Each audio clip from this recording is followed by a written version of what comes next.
അപ്പോൾ ഇതാ നോക്ക്, നമ്മളെ കുഞ്ഞു റോസിന് എന്തോ ഒരു രോഗം ബാധിച്ചിട്ടുണ്ട് കേട്ടോ. അപ്പോൾ അതൊന്ന് നിങ്ങളെ കാണിക്കാൻ വേണ്ടിയിട്ടാണ് ഞാൻ ഈ വീഡിയോ ചെയ്തത്.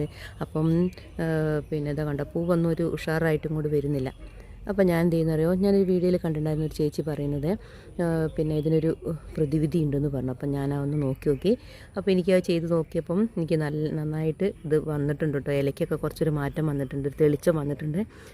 അപ്പോൾ അത് നിങ്ങൾക്കും കൂടി കാണിച്ച് പറഞ്ഞു തരാമല്ലോ വെച്ചിട്ടാണ്. അപ്പോൾ ഇതാ അതിൻ്റെ മദർ പ്ലാന്റ് ഇവിടെ ഉണ്ട്, അതിനും ഉണ്ടായിരുന്നു കേട്ടോ. അപ്പോൾ അതാ കണ്ടില്ല, അതൊക്കെ ഒഴിച്ചേരെ പുതിയ തൈയൊക്കെ വരുന്നുണ്ട്. എല്ലാവരും ഒന്ന് ഉഷാറായി വരുന്നുണ്ട്. മറ്റേ പൂവൊക്കെ ഒരു മാതിരിയായിരുന്നേ. അപ്പം ഇങ്ങനത്തെ റോസിന് ഇങ്ങനത്തെ കേടുപാടുകളൊക്കെ ഇങ്ങനെ ഇലയൊക്കെ ഇങ്ങനെ വാടിപ്പോണൊരു ശക്തിയില്ലാത്ത മാതിരി കേട്ടോ. അപ്പോൾ അങ്ങനെയുള്ളവരൊക്കെ ഇതൊന്ന് ചെയ്ത് നോക്കണേ. എന്താണെന്ന് വെച്ചാൽ നമ്മളെ കഞ്ഞിവെള്ളം, തലേന്നത്തെ കഞ്ഞിവെള്ളം പുളിപ്പിച്ചിട്ട് അതിൻ്റെ അകത്ത് ഒരു ചെറുനാരങ്ങേൻ്റെ ഞാൻ നീരല്ല, ആ ചെറുനാരങ്ങേൻ്റെ മുറിച്ചിട്ട് അങ്ങനെ തന്നെ ഇട്ടാട്ടോ. ചെറുനാരങ്ങേൻ്റെ പകുതി അതിലിട്ട് പിന്നെ വെളുത്തുള്ളി ചതച്ചിട്ട് അതിൻ്റെ അകത്തിട്ടു. എന്നിട്ട് പിറ്റേ ദിവസം ഞാൻ കുറച്ചുകൂടി വെള്ളം നല്ലോണം നേർപ്പിച്ചിട്ട് ഒരു 2 നേരമായിട്ട് സ്പ്രേ ചെയ്ത് കൊടുത്തിട്ടുണ്ടായിരുന്നേ.